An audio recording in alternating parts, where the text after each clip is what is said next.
was a hot summer day. I was sitting outside on my porch talking on my cordless phone. Well, it started to rain, but I was covered, so I wasn't getting wet. I heard some thunder rumbling in the distance. Then I heard a loud crack. The lightning came out of the sky and it hit my right arm. I felt this horrible searing pain. And then my spirit just peeled up out of my body. And then what happened after that was both magnificent and frightening at the same time. Being struck by lightning. It's a near-death experience you don't hear about too often. Sharon is here today with how she almost died and what she says she saw. So before we get to what you saw when you crossed over, what does it actually feel like to be struck by lightning? It's a horrible pain. It's burning, searing, horrific. It's just a horrific pain. So you remember the pain, and then that lightning damaged your heart, so you collapsed. Yes. What do you remember happened then? What did you see when you crossed over?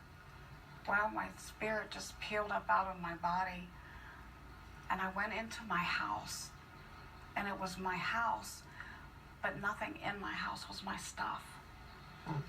And I heard a old-time radio playing, and it sounded like something from back in the Waltons, like what you would hear on the Waltons. Like 100 years ago, 80 years ago. Yeah, and it was like back in the 20s or 30s. But after the lightning hit my arm, it traveled under the house and it blew the transformer in front of our house, so we didn't have any power. The whole neighborhood didn't have any power. So there couldn't have been any music in the house? No, we were without power. And I knew that I had been struck by lightning, but I didn't know I was dead yet. So I was really confused about what was going on, and apparently I was a ghost. Did you transition from this older version of your house without your stuff in it, from a bygone era to heaven? Did you actually, because your experience is different from what I hear from many who have crossed over. Well, after about 2 or 3 minutes of this weird period, there was this presence that appeared.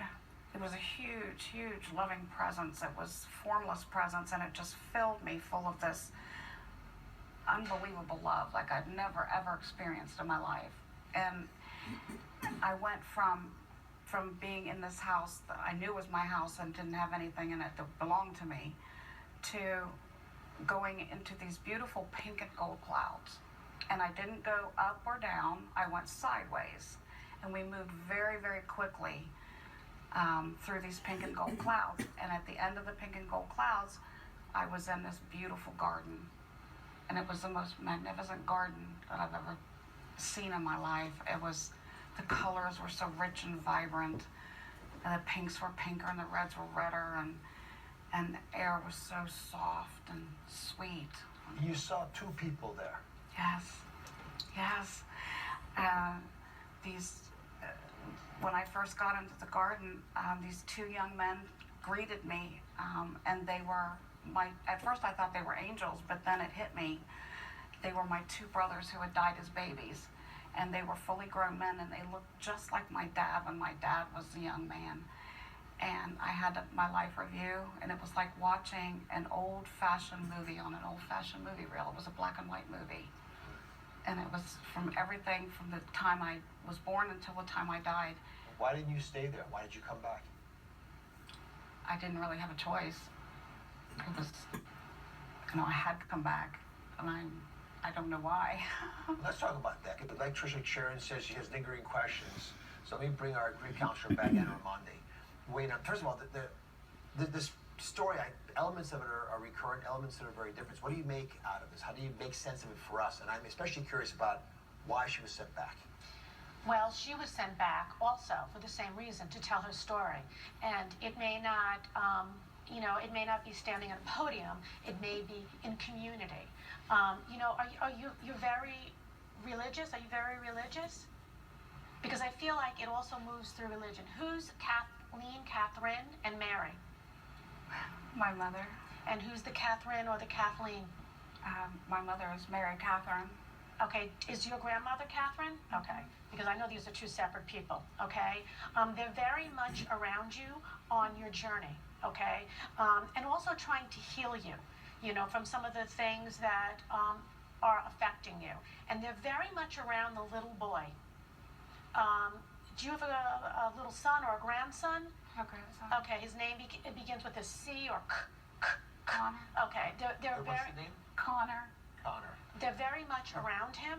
I don't know if there's confusion going on around him or in some way, but they're trying to give him clarity as they're trying to make you see things more clearly as well.